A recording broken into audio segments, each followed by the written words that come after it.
السلام علیکم ناظرین، آج دو بڑی اہم خبریں آپ سے شیئر کرنی ہے۔ پہلی خبر تو یہ ہے کہ پاکستان میں انارکی، انتشار اور بدامنی پیدا کرنے کے لیے اور ریاستی اداروں کے مابین جو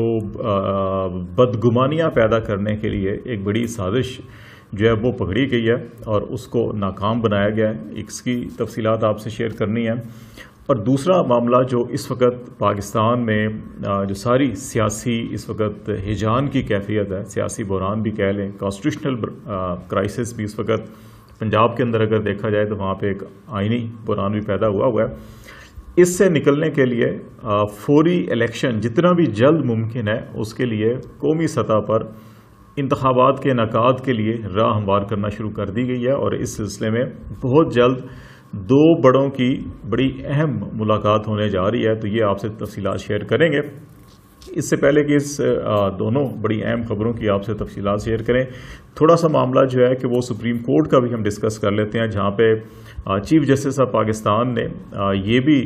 بتا دیا آج کے رات کے 12 بجے عدالتیں کیوں کھلی تھیں۔ سابقہ پرائم منسٹر عمران خان اپنے دونوں جو پبلک ان کی اپیئرنس تھی پشاور میں اور کراچی میں، وہاں پہ انہوں نے یہ سوال اٹھایا تھا کہ ایسا کون سا جرم ہوا تھا ملک میں، یا انہوں نے ایسی کون سی جرم جو ہے وہ سرزد کیا تھا کہ رات کو 12 بجے عدالتیں کھول دی گئیں۔ تو چیف جسٹس آف پاکستان نے جو آرٹیکل 63A کی صدارتی ریفرنس کے حوالے سے ہیئرنگ ہے اس کے دوران ان کا جواب دیا ہے، اور انہوں نے کہا جی کہ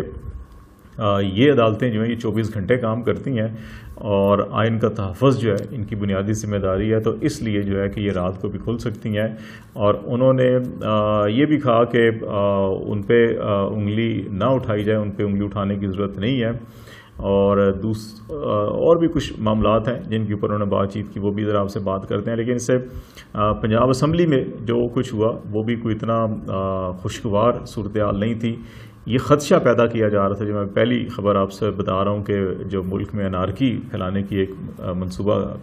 تیار کیا گیا تھا، سازش جو ناکام بنائی ہے، اس کے دو فیزز تھے۔ ایک فیز وہ ہے جو اس وقت پنجاب اسمبلی اور پنجاب کی صورتحال ہے، اور ایک فیز وہ تھا جو عمران خان کو اقتدار سے الگ کیا گیا، اور اس کے بعد جو کچھ توقع کی جا رہی تھی ہوگا، اور اس سلسلے میں کچھ بنیادی انگریڈینٹس جو تھے وہ پیدا بھی کیے گئے، لیکن فوری طور کے اوپر جو پاکستان کی انٹیلیجنس ادارے ہیں اور FIA انہوں نے آپریشن کیا اور تمام تہہ تک پہنچے، اور اب وہ معاملہ تھم گیا ہے۔ دو بڑی سازشیں تھیں۔ ایک تو یہ تھا کہ جیسے ہی پرائم منسٹر عمران خان عہدے سے الگ ہوں گے، ان کو الگ کیا جائے گا، تو یہ توقع کی جا رہی تھی کہ وہ کافی اگریسو ہوں گے۔ ماضی میں بھی جب 2013 کے الیکشن میں ان کی 5-6 نشستوں کے اوپر رزلٹس جو ہے کہ ان کے توقع کے برعکس تھے، اور اس پہ انہوں نے کافی جب اپوزیشن لیڈر کے منصب سے ان کو محروم کیا گیا تھا بیسیکلی 2013 میں، تو اس پہ انہوں نے اتنا احتجاج کیا، تو اب جب ان سے گورنمنٹ لی جائے گی تو یقیناً وہ بڑے اگریسو ہوں گے۔ اور پہلا جلسہ پشاور کا ان کی لب و لہجہ دیکھا بھی گیا کہ وہ بڑا اگریسو تھا۔ انہوں نے سپریم کورٹ کو مخاطب کیا، ریاستی اداروں کو مخاطب کیا، براہ راست فوج کا نام نہیں لیا، لیکن انہوں نے ان کو مخاطب ضرور کیا تھا۔ لیکن جو کراچی کا جلسہ ہوا اس میں ان کی ٹون بڑی جو ہے ڈیفرنٹ تھی، اور وہاں صرف انہوں نے عدلیہ کو جو ہے وہ ٹارگٹ کیا ہوا تھا، اور اس کو دوبارہ انہوں نے وہ اپنے سوالات اٹھائے جو پہلے جلسے میں اٹھائے تھے۔ دوسری بات جو ہے کہ اس میں کراچی میں ایک جو اہم بات انہوں نے کی تھی کہ اگر ان کو دیوار سے لگانے کی کوشش کی گئی، اور فارن فنڈنگ کیس اور جو الیکشن کمیشن کے معاملات ہیں اس طرف ان کا اشارہ تھا، تو پھر وہ بہت کچھ کریں گے، اور شہباز شریف صاحب کو مخاطب کیا۔ انہوں نے ملک کا نام لیا لیکن پھر رکے، اپنے جملے کو انہوں نے نظر ثانی کی، اور پھر انہوں نے کہا کہ شہباز شریف کو چھپنے کی کوئی جگہ نہیں ملے گی۔ تو یہ بنیادی طور کے اوپر جو ساری گیم کے پیچھے پلان تھا وہ یہ تھا کہ جیسے ہی یہ الگ ہوں گے، ملک کے اندر بھی ایسے عناصر جو غیر ملکی اعلی کار بنے ہوئے ہیں اور سوشل میڈیا کو یوز کرتے ہیں بیسیکلی، انہوں نے ایک پوری کمپین تیار کی ہوئی تھی جس میں بالخصوص فوج کو، جنرل باجوہ کو، ISI کو ٹارگٹ کیا جانا تھا، اور کیا گیا۔ ابتدا میں اگر ہم دیکھیں تو بہت اس سلسلے میں ایسی پوسٹ کریٹ ہوئیں، جنریٹ ہوئیں، اور وہ بہت تیزی کے ساتھ ڈسٹریبیوٹ بھی ہوئیں۔ پھر اسی طرح عدلیہ کو بھی یہ ٹارگٹ کیا گیا، لیکن مین جو ٹارگٹ تھا وہ فوج اور ISI تھی۔ لیکن امیڈیٹلی پہلے 2-3 دنوں کے اندر جہاں سے مٹیریل جنریٹ ہو رہا تھا اور پھر اس میں انڈیا کا نام بھی لیا جا رہا ہے، اس میں یورپی ممالک کا بھی نام لیا جا رہا ہے کہ کوئی 250 کے قریب جو ہیں کہ مختلف ویب سائٹ یا جو سوشل میڈیا آؤٹ لیٹس ہیں وہ یہ سارا کام کر رہے تھے. اور اس میں کیونکہ نوجوان ہیں، بیسیکلی پی ٹی آئی کے زیادہ تر جو لوگ ہیں وہ یوتھ ہے اور اگریسو ہے، جذباتی ہے، تو یہ توقع کی جا رہی تھی کہ فوری طور کے اوپر اس کو پروپیگیٹ کریں گے اور پھر پی ٹی آئی کو اور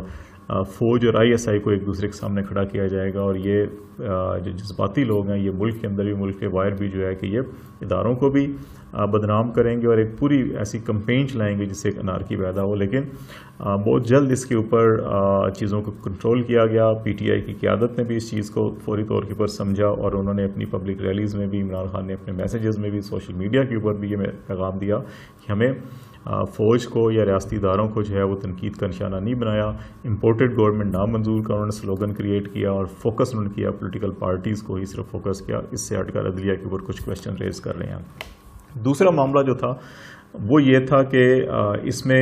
جو پنجاب میں ساری سچویشن پیدا ہوئی تو وہاں پر ایک ہی خدشہ پیدا ہو گیا تھا پنجاب اسمبلی کے اندر جو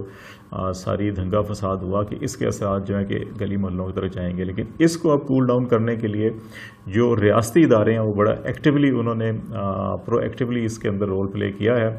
اور آرمی چیف گزشتہ روز لاہور میں گئے، وہاں پہ انہوں نے جہاں پہ ایک فوج کے میجر پر پاکستان مسلم لیگ نون کے کارکنوں نے تشدد کیا تھا، اس میجر سے بھی ملاقات کی. وہاں پہ جو فوجی افسران ہیں ان سے بھی انہوں نے خطاب کیا، ملاقات کی، سوال و جواب کی نشست ہوئی. اس کے علاوہ جو ریٹائرڈ فوجی تھے ان سے بھی ایک نشست ہوئی اور اس کے اندر بڑے کھل کے سوالات و جوابات ہوئے. تو اس میں بھی انہوں نے جو انڈیکیشن دی وہ یہی تھی کہ حالات جو ہیں وہ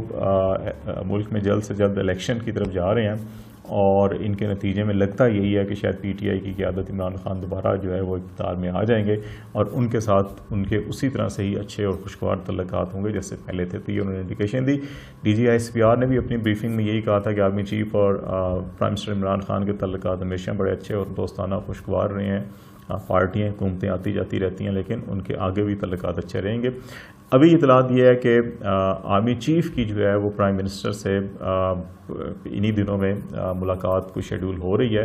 جس میں تمام جو پولیٹیکل سچویشن ہے، جو کانسٹیٹیوشنل کرائسس کریٹ ہوا ہوا ہے پنجاب کا بھی اور پھر جو اکنامک ایشوز ہیں، پولیٹیکل ایشوز ہیں اور الیکشن کا معاملہ ہے، اس کے اوپر بات چیت کی جائے گی. ابھی تک 1 ہفتہ ہو چکا ہے پرائم منسٹر کو اپنے منصب پر سنبھالے ہوئے، کسی ایک سروسز چیف نے بھی ان سے کرٹسی کال نہیں کی. پریزیڈنٹ آف پاکستان نے ابھی ان کو ملاقات کے لیے مدعو نہیں کیا. انہوں نے تو حلف اٹھانے کے لیے بھی پریزیڈنٹ تیار نہیں تھے ان کے اور نہیں اٹھایا. چیئرمین سینٹ نے ان سے حلف لیا. تو یہ جو سچویشن ہے لیجیٹمیسی ایز گورنمنٹ کی وہ بھی ایک سوالیہ نشان ہے. دوسری طرف جے یو آئی کے قائد مولانا فضل الرحمان صاحب نے، ان کے سینیٹر کامران مرتضیٰ نے، پھر ایم کیو ایم نے،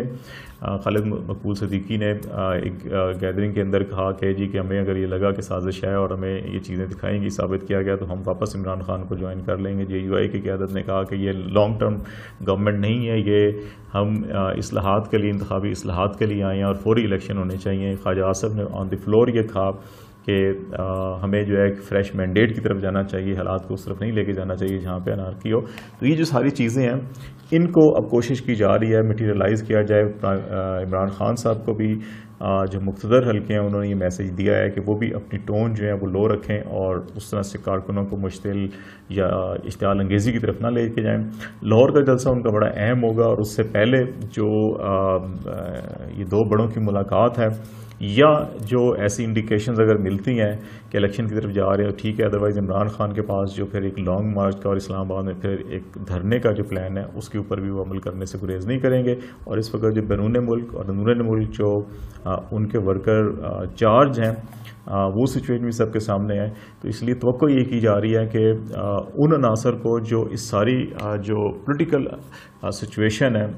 اس سے جو فائدہ اٹھا کے ملک کے اندر آگ لگانا چاہتے تھے ان کو ناکامی ہوئی ہے اور وہ ابھی کامیاب نہیں ہوں گے. اور دوسری جو سب سے زیادہ اہم کوشش کی جا رہی ہے وہ یہ کی جا رہی ہے کہ پرائم منسٹر شہباز شریف صاحب کو یہ کنونس کیا جائے کہ وہ ارلی الیکشن جتنا جلدی ممکن ہو سکتا ہے، انتخابی اصلاحات اگر وہ کرنا چاہتے ہیں کریں اور پھر اس کے بعد الیکشن کا اناؤنس کرتے ہیں تاکہ یہ جو ہیجان کی کیفیت ہے اس وقت بنی ہوئی ہے ملک کے اندر بھی ملک سے باہر بھی وہ ختم ہو. اور جو اس وقت مختلف سیاسی قیادتوں کے گھروں کے باہر جو مظاہرے وغیرہ سب کچھ ہو رہے ہیں وہ بھی سچویشن کول ڈاؤن اسی وقت ہوگی جب الیکشن اناؤنسمنٹ ہوگی. تو اس وقت ساری کوشش جو ہے وہ یہی کی جا رہی ہے کہ شہباز شریف صاحب کو کنونس کیا جائے کہ وہ جتنا جلد ہو سکے ارلی الیکشن کے حوالے سے اناؤنسمنٹ کر دیں تاکہ سچویشن کو قابو کیا جا سکے.